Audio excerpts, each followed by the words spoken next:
Good morning. आज मैं आप लोग को बताऊंगी कि मनोविच्छेदी विकृति का क्या क्या कारण या फिर क्या क्या लक्षण होते हैं। सबसे पहले मैं यदि मनोविच्छेदी विकृति की बात करूं तो इसे हम डिसोसिएटिव डिसऑर्डर भी कहते हैं और इसे हम सिजोफ्रेनिया भी कहते हैं। तो डिसोसिएटिव डिसऑर्डर की यदि हम जिसको हम मनोविच्छेदी विकृति भी कहते हैं, तो सबसे पहले मनोविच्छेदी विकृति एक मानसिक रोग है। कल हमने चर्चा किया था कि इसका सिजोफ्रेनिया किसे कहते हैं, और आज मैं चर्चा करूंगी कि इसका क्या जो है लक्षण होता है। इसमें होता है व्यक्ति का सम्मान जो है, समाकलन जो है अचानक या फिर वो अस्थायी रूप से विघटित हो जाता है। व्यक्ति में कई तरह के लक्षण, स्मृति विलोप, आत्मविस्मृति, फिर आत्म विलोप, ये सब लक्षण उसमें देखने के लिए मिलता है। मनोविच्छेदी विकृति की परिभाषा जो है रेवर एंड रेवर ने दिया था। उनका कहना था कि मनोविच्छेदी विकृति जो है ऐसी मनोवैज्ञानिक विकृति के लिए या फिर आवरण शब्द है जिसकी विशेषता है चिंता के समान समकालिक कार्यों या संप्रत्यक्षीकरण तथा संवेदी गति, व्यवहार में विघटन। तो इस तरह से उन्होंने अपना परिभाषा दिया था। और उसके बाद जो है यदि हम इसका लक्षण पर चर्चा करें कि इस सिजोफ्रेनिया के रोगी में क्या क्या लक्षण देखने के लिए मिलता है, तो सबसे पहले यदि सिजोफ्रेनिया के लक्षण की बात करें तो इसमें होता क्या है कि व्यक्ति को जो है स्मृति लोप हो जाता है। स्मृति लोप होने में स्मृति लोप भी इसका एक महत्वपूर्ण लक्षण है, जिसमें रोगी अपना जो है नाम, पता और उसका क्या व्यवसाय या फिर प्रियजन का जो संबंध आदि का वो भूल जाता है। और स्मृति लोप जो है पूर्ण रूप से नहीं हो पाता है, बल्कि रोगी जो है अपनी भाषा, फिर शिष्टाचार या फिर संस्कृति आदि को वो नहीं भूल पाता है। वास्तव में दुखद संवेगात्मक स्थिति जैसे कि वो पारिवारिक झगड़ा या फिर उसके बाद आघात या फिर झगड़े से बचने का जो है के लिए वह स्मृति लोप का सहारा लेता है। दूसरा है आत्मविस्मृति। आत्मविस्मृति में ये भी एक महत्वपूर्ण लक्षण है, इस सिजोफ्रेनिया का ही लक्षण है।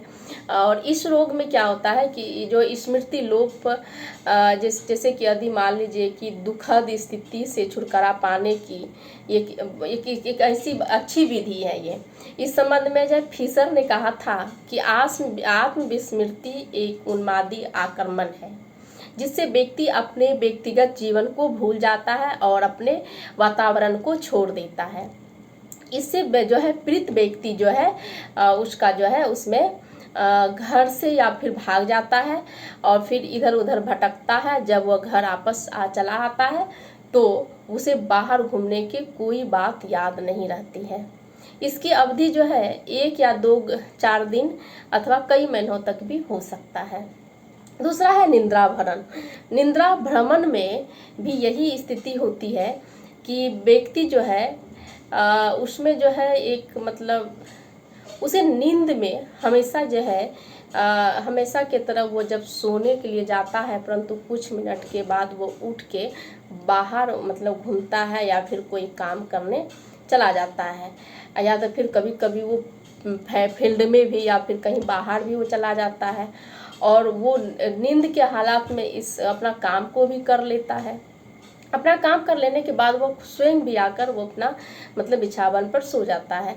सुबह में उसके बारे में कुछ भी उसे याद नहीं रहता है, जिस कारण से जो है नींद की हालत में घूमता भी है। और वो जो है उसमें होता है कि समय पर उसकी आंख जो है पूरा खुली रहती है, कभी कभी उसका आंख बंद भी होता है। उसके बाद फिर रास्ते में कोई आवाज़ भी देता है तो वो सुन भी लेता है उसका अपना पुकार भी, और फिर सुनवाकर फिर बेड पे सो जाता है।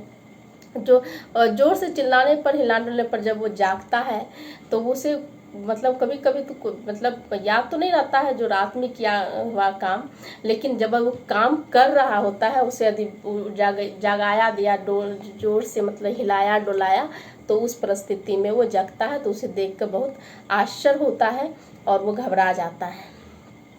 प्राय यह जो है मतलब 15 मिनट से आधे घंटे का ये मतलब ये सब नींद में जो है भ्रमण जो है व्यक्ति करता है।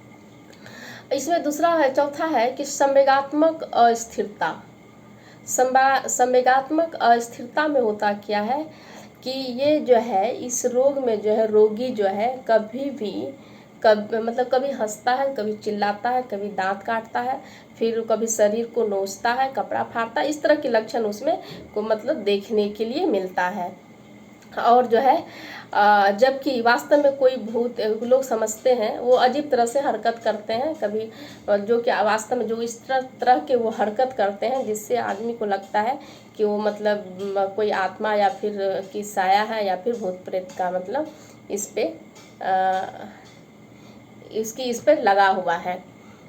और कुछ देर के लिए ये सब मतलब चलते रहता है और जिससे उसको मतलब बेहोशी की अवस्था में वो गिर भी जाता है और उसके बाद फिर थोड़ी देर में वो नॉर्मल हो जाता है और अपने जैसे उसको मतलब चिंता या फिर संघर्ष से मुक्त रहता है वो।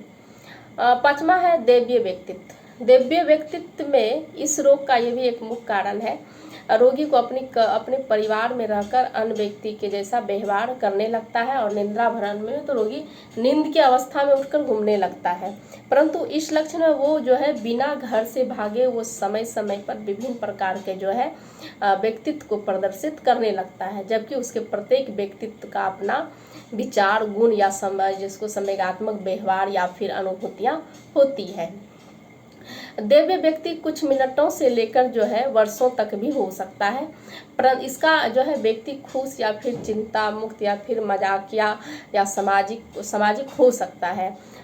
इसमें हम कह सकते हैं दुखी या फिर उम्र या गंभीर या एकांत प्रिय, इस प्रकार के व्यक्तित्व में जो भी घटनाएं घटती हैं उसके बारे में व्यक्ति में स्मृति में होती है, परंतु 3-4 व्यक्तित्व उत्पन्न हो जाते हैं तो उन्हें बहुत ही मतलब जटिल हो जाता है। उसके बाद है कि स्मृति लोप विकृति। स्मृति लोप विकृति की यदि हम बात करें तो इसमें होता क्या है कि जैसे सेल्फ मतलब वो अपना पहचान के क्षति के भाव को व्यक्तित्व लोप कहते हैं।